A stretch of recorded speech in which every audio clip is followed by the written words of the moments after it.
السلام علیکم ورحمۃ اللہ وبرکاتہ۔ مسلک اہل سنت والجماعت یعنی علماء دیوبند کے عقائد و نظریات کے دروس کا سلسلہ جاری ہے۔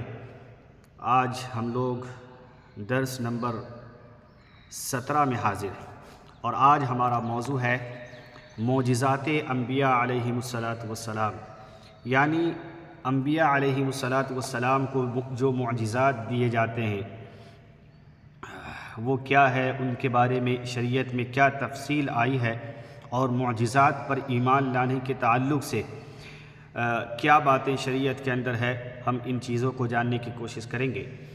سر دس یہ بات عرض کروں کہ اس دنیا میں بعض حضرات وہ بھی ہیں جو صاف طور پر معجزات کا انکار کر دیتے ہیں۔ کیوں انکار کرتے ہیں؟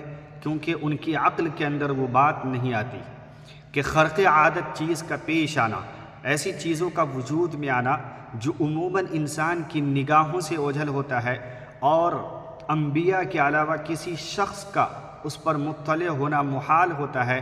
لہٰذا جب انسان کے عقل کے اندر وہ بات نہ آئے یا یہ کہ وہ خرق عادت کے مخالف میں کوئی چیز اگر اپنی نظروں سے زندگی میں کبھی دیکھ لے یا سن لے یا پڑھ لے تو اس کا انسان فوراً انکار کر دیتا ہے، حالانکہ یہ سراسر ناانصافی اور عقل کے ساتھ ظلم ہے۔ ایک اصول ہے شریعت کا کہ خرق عادت چیز کا پیش آنا، مان لیجئے کہ جو عادت کے طور پر روزانہ کے طور پر مشاہدات کے طور پر پیش نہ آتے ہوں تو ان کا وجود عقل کے منافی نہیں ہے۔ یعنی یہ نہیں کہا جا سکتا ہے کہ جو چیز خرق عادت ہے وہ عقل کے بھی خلاف ہے، بلکہ وہ عقل کے مطابق ہوتی ہے۔ البتہ یہ الگ بات ہے کہ بعض کے سمجھ میں آئے، بعض کے سمجھ میں نہ آئے۔ یہ الگ بات ہے کہ اس وقت اس فرد واحد کو سمجھ میں نہیں آ رہا، بعد میں سمجھ میں آ جائے۔ تو یہ ایک سینیریو ہے، ایک بات ہے جو بیان کی جاتی ہے۔ لہٰذا یہ عقل کے نزدیک بھی معجزات حجت ہے، اس کا انکار مناسب نہیں، اور شریعت کے روح سے جو معجزات کی حیثیت اور حیت ہے وہ اس معنی میں ہے کہ جب خدائی پیغام بعض حضرات لے کر کے آتے ہیں تو قوم کی بڑی تعداد یہ ایسی ہوتی ہے کہ وہ انکار کر بیٹھتی۔ تو اب اللہ رب العالمین یہ بات ثابت کرنے کے لیے، بتانے کے لیے اور لوگوں کے ذہنوں کو شریعت سے مانوس کرنے کے لیے اللہ رب العالمین کی ایک سنت ایسی ہے کہ کوئی ایسا چیز انبیاء کے ہاتھ پر معجزانہ طور پر صدور فرماتا ہے جس کے ذریعے ایک انسان جب دیکھتا ہے تو یہ بات تسلیم کرتا ہے کہ نہیں، یہ انسان کے بس کی بات نہیں تھی بلکہ یہ خالق کے بس کی بات تھی۔ اور جب یہ کسی انسان کے اوپر یہ چیز صادق ہو رہی ہے تو اس کا مطلب ہے کہ خالق کا یہ چنندہ بندہ ہے، یعنی خالق نے ضرور ان کو نبوت کے لیے، اپنے عظیم مقصد کے لیے منتخب کیا ہے، تبھی تو یہ ان چیزوں کا صدور ان کے ہاتھ پر ہو رہا ہے۔ نمبر 2 کہ بعض مرتبہ انسان ان کی نبوت کو تسلیم کرنے کے لیے شرط لگا دیا کرتا ہے، جیسے کفار مکہ اور بہت ساری قوم نے اپنے نبیوں سے کہا کہ اگر واقعتاً آپ اللہ کے نبی ہیں جیسے کہ آپ کا دعویٰ ہے تو فلاں کام کیجیے۔ بعض کو کہا کہ پتھر کے اندر سے اونٹ نکالیے، کسی کو فلاں، یعنی تاریخ بھری پڑی ہے ان چیزوں سے۔ تو اب ان کی بات کو ماننا اور ان کو اس بات کی طرف لے کر کے آنا کہ واقعتاً یہ اللہ کا کلام ہے اور میں اللہ کا نبی ہوں، ان چیزوں کو اللہ رب العالمین ان کے نبیوں کے ہاتھ پر اس کا صدور فرما دیتا ہے تاکہ قوم مان لے اور سمجھ لے کہ واقعتاً یہ اللہ کا نبی۔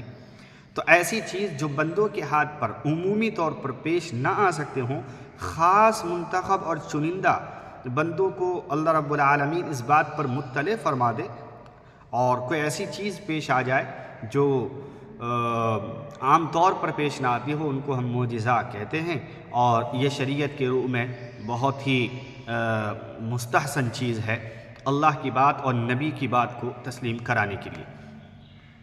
تو معجزہ کی حقیقت، چونکہ معنی ہی معجزہ کی یہ ہوتا ہے کہ جو عاجز کر دے، انسان کی عقل کو عاجز کر دے اور انسان یہ سوچنے پر مجبور ہو جائے کہ ایسا ہوا تو کیوں ہوا۔ اس کا مطلب ہے کہ یہ کوئی عام آدمی نہیں اور یہ کلام کوئی عام کلام نہیں۔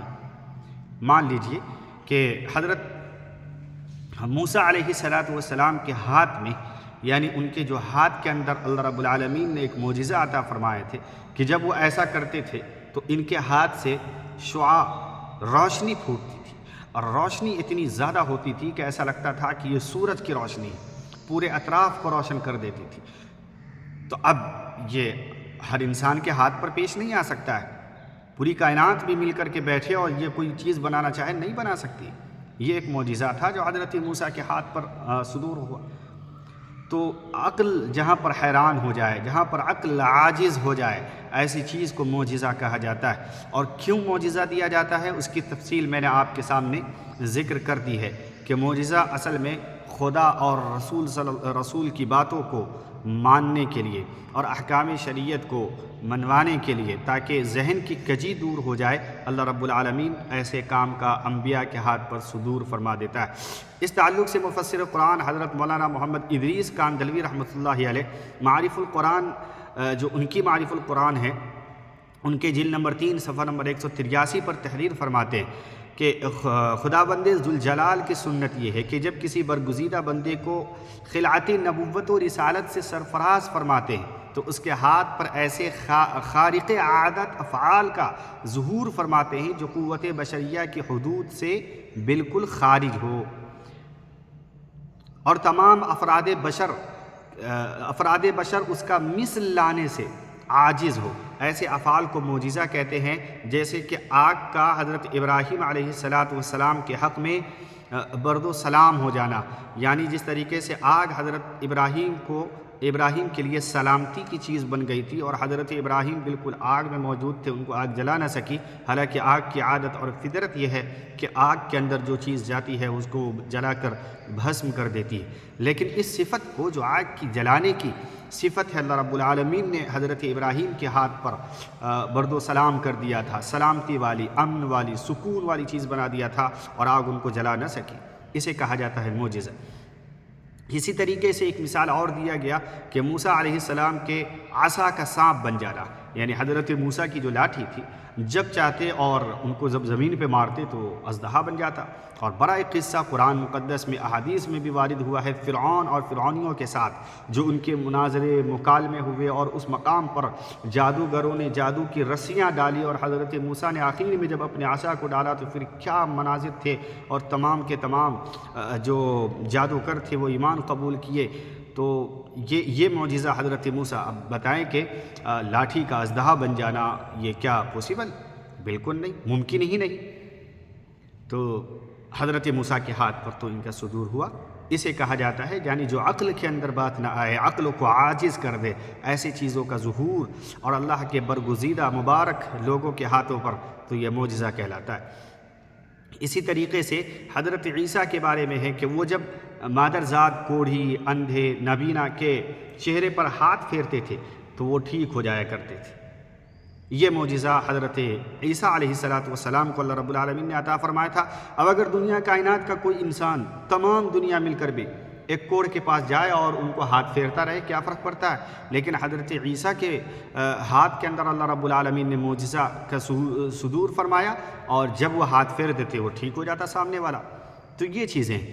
اسی طریقے سے حضرت صالح نے صخرہ پہاڑی سے ایک حاملہ اونٹ کو حضرت صالح کے ہاتھ پر ظہور ہوا کہ حضرت صالح نے سامنے والی پہاڑی کی طرف اشارہ کیا کہ اگر وہاں سے اونٹ نکل کر کے آئے پتھر سے تو کیا میری نبوت کو تسلیم کرو گے؟ قوم نے کہا بالکل۔ پھر وہاں سے آپ نے حکم کیا اور اللہ کا حکم ہوا، اس پہاڑی سے اونٹ جو حاملہ تھی۔ اب پتھر سے اونٹ کیسے پیدا ہو سکتا ہے؟ تو یہ خرق عادت ہے، لیکن عقل کے منافی نہیں ہے، یہ چیز صدور ہو سکتا ہے۔ تو یہ چیزیں ہیں۔ تو اسی طریقے سے اللہ کے نبی علیہ السلام کو کفار مکہ نے کہا کہ بھائی یہ چاند دکھ رہا ہے، اس کو 2 ٹکڑے کرو۔ اللہ کے نبی نے انگلی کے اشارے کیا اور چاند 2 ٹکڑے ہو گئے۔ اب اگر دنیا جو ہے، تمام دنیا مل کر کے بھی یہ کام کرنا چاہے تو نہیں کر سکتی ہے، لیکن انبیاء، نبیوں کے ہاتھوں پر ہوا، تو اسے کہا جاتا ہے معجزہ۔ تو آگے فرماتے ہیں کہ پس اس قسم کے افعال انبیاء کرام سے صادر ہوتے ہیں جن کا مثل صادر کرنے سے کل عالم عاجز ہے، اور وہ افعال حد بشریت سے والا اور برتر ہوتے ہیں۔ لوگوں پر یہ بات روشن ہو جاتی ہے کہ یہ لوگ فرستادگان خدا ہیں اور اس قسم کے خوارق اور ان کی صداقت کے نشان ہوتے ہیں۔ پس جو امر خارق للعادت بلا کسی سبب محض کے اللہ کے قدرت اور مشیت سے خدا کے کسی برگزیدہ اور مدعی نبوت بندے کے ہاتھ پر اس کی صداقت ظاہر کرنے کے لیے ظہور میں آئے، اس کو معجزہ کہا جاتا ہے۔ کل عالم اس کے مثل لانے سے عاجز ہوتی ہے۔ تو یہ میں نے ذکر کیا معجزات کے تعلق سے، یہی نقطہ علماء دیوبند کا ہے اور اہل سنت والجماعت کا ہے۔ اس پر یعنی معجزات پر ایمان لانا فرض واجب ہے، انکار کرنا معجزات کا کفر ہے۔ اگر کسی شخص نے معجزات کا انکار کیا تو اسلام کے روح سے نکل جاتا ہے، لہٰذا یہ قطعیات میں سے ہے کہ انبیاء کی معجزات کا اقرار کیا جائے۔ لہٰذا اللہ رب العالمین سے دعا فرمائیں کہ اللہ رب العالمین صحیح سمجھ کی توفیق عطا فرمائے، اور انشاءاللہ اسی طریقے سے ہماری یہ جو دروس کا سلسلہ جاری ہے آگے بھی جاری رہے گا۔ دعا جو ہے یہ ہے کہ اللہ رب العالمین اس کو خوب مقبول اور امت کے لیے نافع بنائے۔ اسی بات پر اجازت دیجیے، وآخر دعوانا ان الحمد للہ رب العالمین۔